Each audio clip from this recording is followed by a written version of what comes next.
know. You gotta remember, we had dry weather a long time ago, different times, and this has never happened.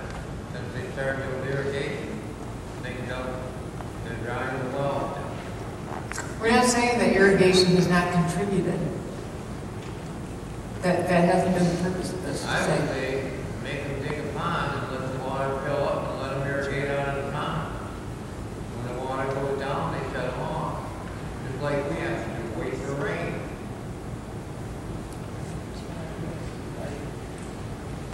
Abby, do we have any with the Farmers Association? Do we have a scheduled next meeting date when you're going to meet again and discuss? I mean, now that you've got information and questions here, it's the same thing for the residents. Because, you know, if there's going to be some input in the Senate bill, we're in session on Wednesday. And I'll tell you, there will be discussion on this bill on Wednesday. Whether it won't be in committee, but there will be some people meeting on it, there will be some work groups, and I will be knocking on some doors, and so will some other legislators be knocking on doors. This isn't the only location. If you think the reason this is getting all the attention from a senator from another area is because it's just happening here, and that's not the case. It's happening at other locations around the state. We will be discussing this on Wednesday, and I will tell you, when we have some of these discussions, it has a tremendous impact. So if you want to have some input, this is one of the reasons I've been asking everybody to meet over the next couple of weeks, because we have not been in session. We will be meeting on Wednesday. There will be discussion on this. And as soon as we return back in a couple of weeks, this is on the top of the agenda for a number of legislators. More question. He's from Farm Bureau.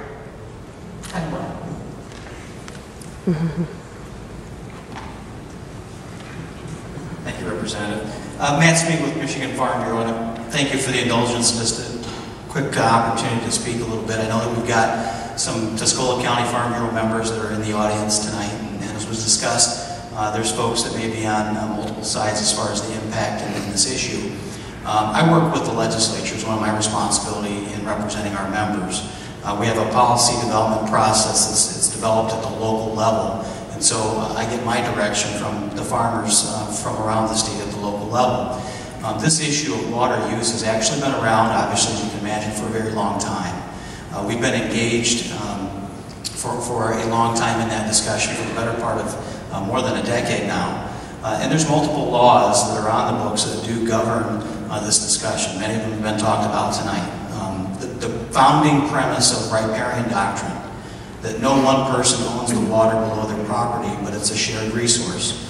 And we have to work together to make sure that there's reasonable use of that shared resource. I think that's the value part of the discussion tonight. How do we work together to make sure that everyone has the opportunities to the reasonable use of that resource?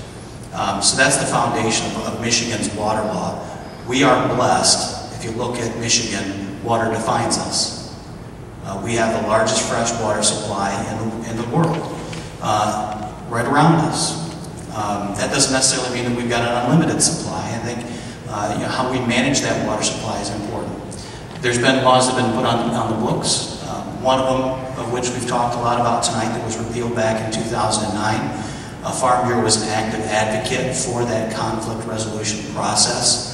I think in part when you're looking at this discussion, it's in two pieces. One is when you have an extreme circumstance, like a drought situation, you have an immediate need like you have here, what's the process to deal with that discussion? People need water.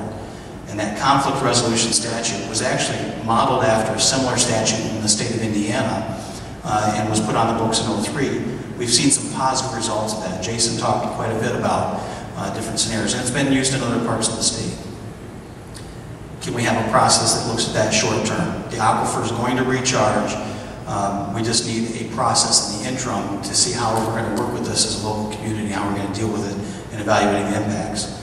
The second part of it is really the longer term impacts. We talked about the water use assessment tool process.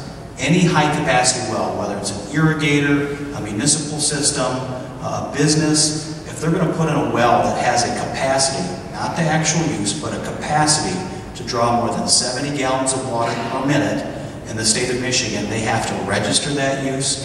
They have to report it annually to the state of Michigan, either to DEQ or MDA, RD. And so there's a record of those high-capacity wells. In addition, the state of Michigan requires by law that those different high-capacity wells implement conservation programs as a part of their usage. In agriculture, we have what's called an irrigation GAMP. It's basically a best management practice that irrigators will conform to in looking at their irrigation use and making sure that they're being the most efficient that they can be with that use. So there's a number of processes, I guess. I didn't want you to walk away thinking that anyone can just walk into the state of Michigan and put in a high-capacity well tomorrow without any additional requirements. There are processes that are in place. Michigan, along with other states, adopted back in 2008 a process regionally called the Great Lakes Compact to protect Michigan's Great Lakes waters from diversion to other states.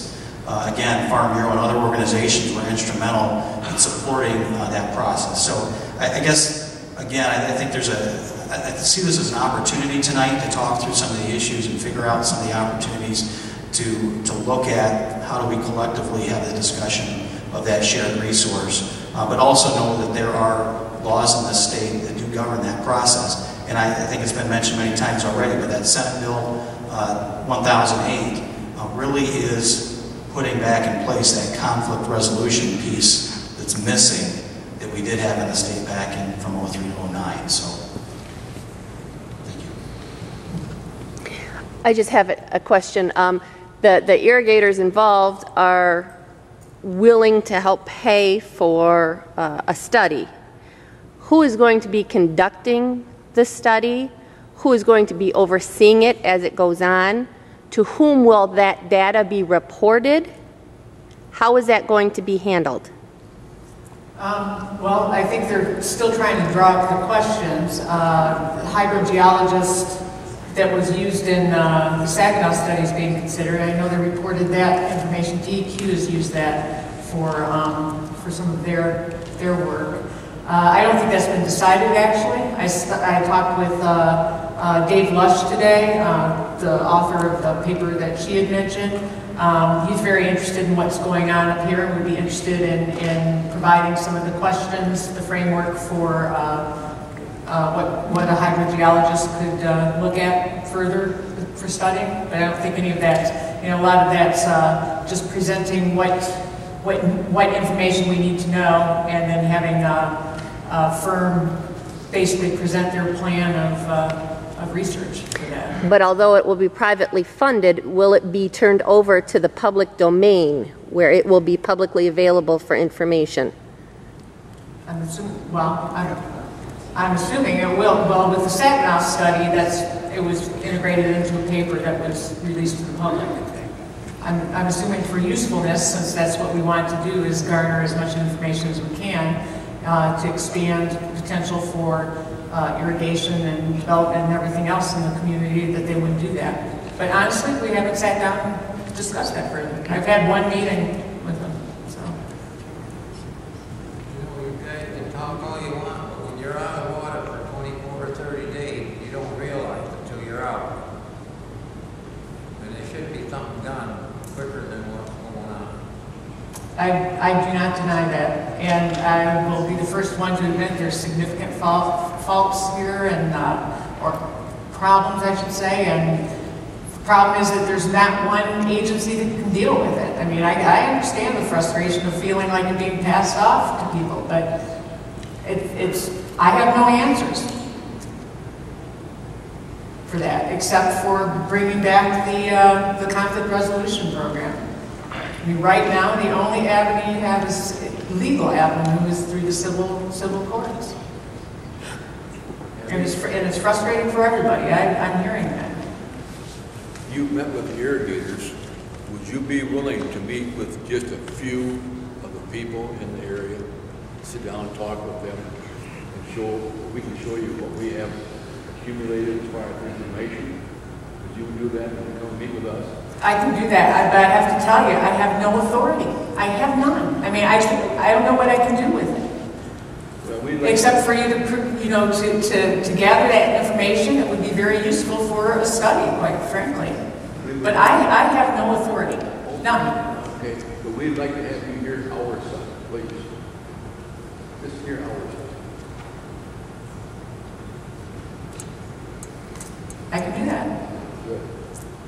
I'm just not sure what it's going to provide for you. The better people to talk to are the farmers directly, I think. They have to know specifics. You can't speak in generalizations. You have to know specifics. And beyond people losing their wells, we need to know depths of the wells, we need to know specifics. But yes, I can do that. It's 20 after 8 now. I think if the church is only, I'm not even sure if it was reserved for this long or not, but I want to thank you all for coming. I hope some of the information's been useful for you. I know it's probably not satisfying for many of you, but that was the intent, was to provide some information and help you understand that things are being done, not fast enough, I'm sure, but we are trying to move forward, and to just let you know that there's a process moving forward, and also what kind of input you can give to further the process. So.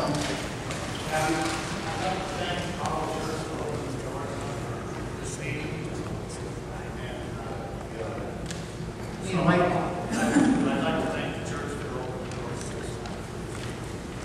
yeah.